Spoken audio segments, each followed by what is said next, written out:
नमस्कार दोस्तों, स्वागत है आपके अपने YouTube चैनल संजीवनी मेडिकल एजुकेशन में। मैं हूं डॉक्टर गोपाल, स्वागत करता हूं आपका।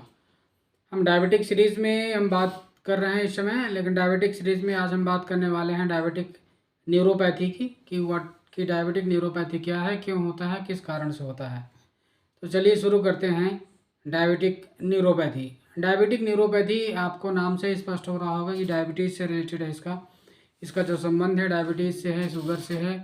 सबसे पहले हम जान लेते हैं शुगर की नॉर्मल वैल्यू को होती है फास्टिंग, यानी कि खाली पेट की जो शुगर की नॉर्मल वैल्यू होती है 80 से 110 मिलीग्राम पर डेसीलीटर होता है। पोस्ट मील यानी खाना खाने के 1.5 घंटे बाद 100 से 150 यानी कि 100 से 150 मिलीग्राम के बीच में होता है। और रैंडम ब्लड शुगर 160 के नीचे कभी भी हो सकता है। खाना खाने के बाद कभी भी रैंडम ब्लड शुगर बॉडी में दिन में किसी भी समय लिया जा सकता है। तो ये शुगर अगर बॉडी में नॉर्मल लेवल से जब ज़्यादा बढ़ जाती है तो डायबिटीज़ कहलाती है। डायबिटीज़ मेलाइटस के पेशेंट हो जाते हैं, हम शुगर के पेशेंट हो जाते हैं। लेकिन ये जब ज़्यादातर लगातार हमारे बॉडी में ब्लड शुगर का लेवल बढ़ा हुआ रहता है तो हमें कोई ना कोई कॉम्प्लिकेशन प्रोड्यूस होता रहता है। कॉम्प्लिकेशन यानी कि दुष्प्रभाव निकल के सामने आते रहते हैं। तो उसमें सबसे पहला कारण होता है डायबिटिक रेटिनोपैथी होती है, डायबिटिक नेफ्रोपैथी होती है।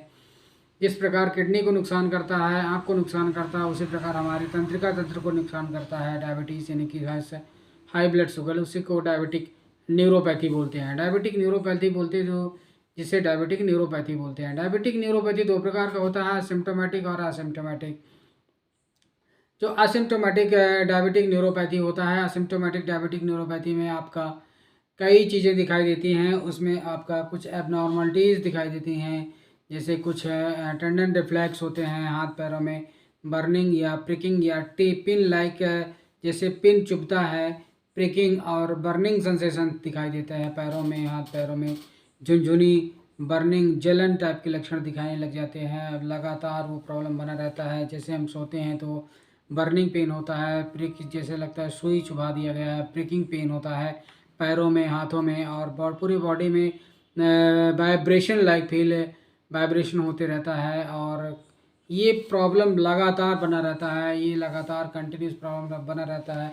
अगर हम इसका ट्रीटमेंट नहीं करते हैं तो प्रॉब्लम ये एग्रावेट हो जाती है, और एग्रावेट होने के कारण आगे चल के हमको बड़ी बड़ी समस्या से ग्रसित होना पड़ता है और लंबी बीमारी से सफ़र करना पड़ जाता है। नर्व अगर तंत्रिका तंत्र हमारे बॉडी का अगर डैमेज हो जाता है तो हमारे बॉडी में जो सेंसेशन ब्रेन से लाने और ब्रेन को पहुंचाने का काम करती है, अगर वो टूट जाती है तो उसे हम पैरास्थेसिया यानी कि सुन्नपन बोलते हैं।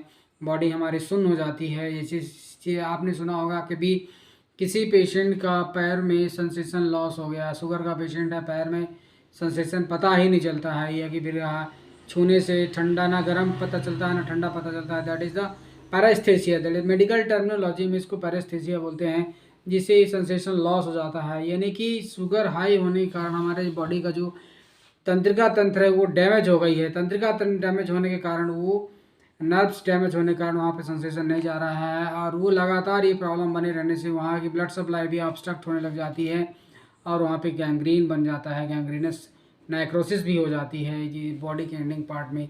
इसलिए ब्लड शुगर का कंट्रोल होना बहुत ज़रूरी है। अलग अलग बॉडी के अलग अलग पार्ट्स में एक अलग अलग प्रभाव दिखता है। आंखों में बलरिंग ऑफ विजन हो जाता है, आंखों में धुंधला दिखाई देने लग जाते हैं, चेहरे में, पूरे हाथ पैरों में बर्निंग सेंसेशन होता है, झनझनाहट सी फील होती है, वाइब्रेशन हमेशा बॉडी में वाइब्रेशन बना रहता है, जन जन जन जन की शिकायत बनी रहती है, और बॉडी में वाइब्रेशन के साथ साथ चलने में तकलीफ होती है। सेंसेशन लॉस, ऐसा लगता है कि हमारे बॉडी में सेंसेशन ही नहीं है, पता ही नहीं चलता है कि हाँ बॉडी में सेंसेशन हो रहा है कि नहीं हो रहा है।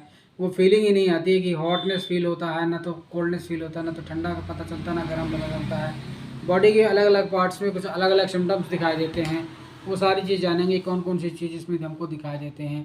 चलिए शुरू करते हैं। कार्डियोवैस्कुलर सिस्टम, हार्ट में कुछ ऐसे सिम्टम्स दिखाई देते हैं, जैसे पेशेंट अगर बैठा है तो बैठे बैठे अचानक ब्लड प्रेशर लो हो जाता है, पॉस्चरल हाइपोटेंशन जिसे अपन कहते हैं।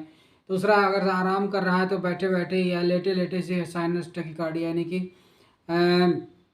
उसको रेस्टिंग टैकीकार्डिया बोलते हैं, हार्ट रेट बढ़ जाती है, और जो हार्ट रेट का जो वैल्यू है लगातार जो रेगुलर रिदम में चलनी चाहिए वो रेगुलर रिदम में नहीं चलती है, एरिथमिया चलती है, एबनॉर्मल वैस्कुलर रिस्पांस होता है।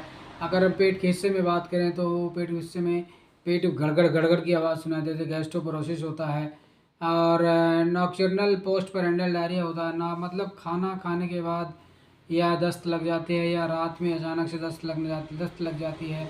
यूरिन में अचानक अपने आप यूरिन निकल आती है, अर्जेंसी ऑफ यूरिन हो जाता है, पेशेंट को इतना तेज़ यूरिन आता है कि वो कंट्रोल नहीं कर पाता और यूरिन कंटेन हो जाता है, वहीं पे उसका यूरिन पास हो जाता है। ऐसी दिक्कतें आती है। अगर मेल है तो उसे इम्पोटेंसी की शिकायत हो जाती है। इम्पोटेंसी मतलब कौन सा है, नपुंसकता की समस्या आ जाती है हाई शुगर होने के कारण। इसलिए ब्लड शुगर को कंट्रोल करके रखना ज़्यादा ज़रूरी हो जाता है। रात के समय अचानक स्वेटिंग होने लग जाती है, नेचुरल स्वेटिंग बोलते हैं जिसे, रात के समय स्वेटिंग आने लग जाती है, पसीना आने लग जाता है। अचानक से हाइपोग्लाइसीमिया यानी कि शुगर लो होने लग जाता है, और पैरों के निचले हिस्सों में सूजन बना रहने लग जाता है जिसे पैडल पैडल एडिमा बोलते हैं, या दबाने से वहाँ पे गड्ढा हो जाता है, डिपेंडेंट पैडल एडिमा बोलते हैं। पुपुल्स की साइज़, आँखों के पुतलियों की साइज़ बड़ी हो जाती है और धुंधला दिखाई देने लग जाते हैं। बलरिंग विज़न दिखाने लग जाता है, बलरिंग ऑफ विज़न हो जाता है, पूरी तरह से क्लियरिटी ऑफ विज़न नहीं होता, पूरा तरह से साफ़ सुथरा दिखाई नहीं देता है। तो ये है डायबिटिक न्यूरोपैथी। ट्रीटमेंट की अपन बात करें, ट्रीटमेंट में इसमें हम डायबिटीज़ को कंट्रोल करना होगा, अपने ब्लड शुगर लेवल को आपको हर हाल में कंट्रोल करना होगा। कंट्रोल करने के बाद उसको अपने को मैनेज करके रखना होगा, और एंटी डायबिटिक ड्रग्स के साथ साथ एंटी एंटी इन्फ्लेमेटरी ड्रग्स की भी लेना होगा, और मल्टीविटामिन, एंटीऑक्सीडेंट और मल्टी मिनरल्स के साथ उसको लाइफ लॉन्ग सपोर्ट में रहना होगा, जिससे आने वाली प्रॉब्लम को प्रोवेट किया जा सके, बचाया जा सके।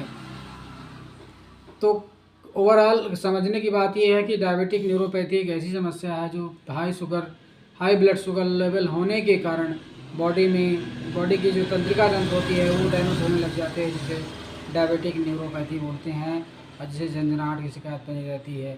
तो ये है डायबिटिक न्यूरोपैथी। आशा करता हूँ ये टॉपिक आपको समझ में आया होगा कि डायबिटिक न्यूरोपैथी क्या है, क्यों होता है, किस कारण से होता है, और उसके क्या लक्षण दिखाई देते हैं, उसका क्या ट्रीटमेंट करना होगा। ये सारी चीज़ें आपको समझ में आया होगा।